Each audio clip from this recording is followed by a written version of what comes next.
Jim Watson is the Mayor of Ottawa, and he is with me now. Mayor Watson, first of all, thanks for taking time to speak with me. I do appreciate it. Thank you. Look, here we are in day 5 of these noisy, disruptive protests, and what's your message to these protesters? Well, the message is clear. You've had your 15 minutes. You had your rally on Saturday. It's time to go home. Go back home, talk to your own MPs and members of provincial parliament, and allow us to rebuild our neighborhoods that have been affected negatively as a result of people parking, honking horns, allowing their vehicles to run all night, harassing people who are trying to go in to get a cup of coffee. This is completely unacceptable behavior. It does a disservice to any message they were trying to get across, which I fundamentally disagree with. We have so few tools in our toolkit. One is masks, the other is vaccination. And, they have overstayed their welcome, quite frankly, and I think they're doing a lot of harm to the trucking industry and its image by having members of this convoy urinate at the Tomb of the Unknown Soldier and put up posters at the Terry Fox statue and stealing meals from the Shepherds of Good Hope. I mean, beyond the words of condemnation from you and from clearly other political leaders and others about these protesters, the fundamental thing that people want answered is, how long is this going to continue before it ends? What can you tell the people of your city? Well, every day the chief of police and his senior command do a risk assessment. A lot of these people came here wanting to fight, wanting to create violence. We haven't had that so far. We've had a lot of very unsettling images and frustration for our residents because, as you know, Peter, Parliament Hill is not just a series of government buildings. People live in the Central Core, in the Golden Triangle, and so on. And what the police chief has responsibility to do is to ensure that a situation like this does not escalate to a point where people become harmed or even killed. And we've seen escalations go at, last year at the Capitol building in Washington. So the chief has said, first and foremost, that the situation has to stabilize, it has to de-escalate, and they have contingency plans at some point that they will implement. And when they implement them and what plans they are, it's strictly up to the police. Right. If you can't direct police on operations. So, I mean, then let me ask you, because you're part of the briefings, you're in on the conversations, obviously. How do you see this coming to an end, and do you have any sense of when? Well, it's going to come to an end. Obviously, this is not going to be allowed to go on forever. In terms of when that will take place, that again is an operational decision that will be made by the chief based on the intelligence that they've received. We've got a lot of police presence, as you know. Police forces from across Ontario and Quebec are here to bolster our police services.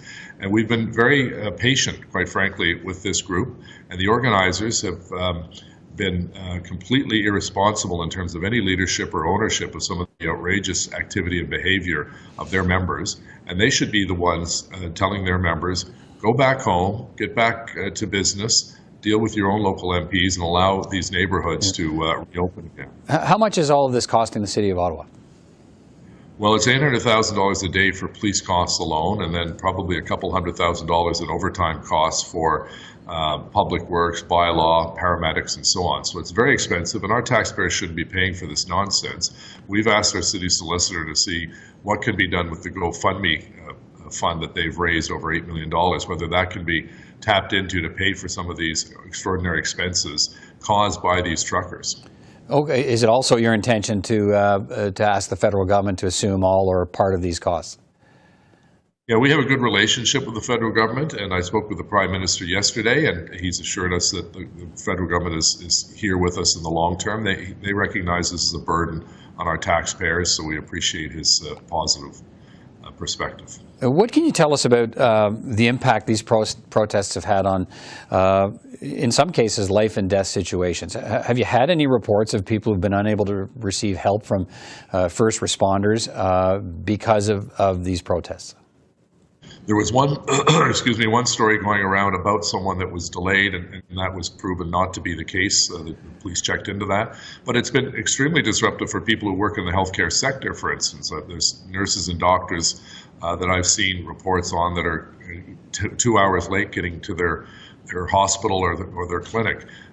We had to shut down the Rideau Centre. The Rideau Centre, excuse me, shut down itself because mobs were coming in without masks. We've had 2 coffee shops in the area that have shut down because staff were harassed by anti-maskers. So this is not only taking its toll on mental health, people living in the neighborhood having to put up with the noise and the nonsense, but it's also the economic health of our economy because, as you know, on Monday, restaurants were allowed to open again.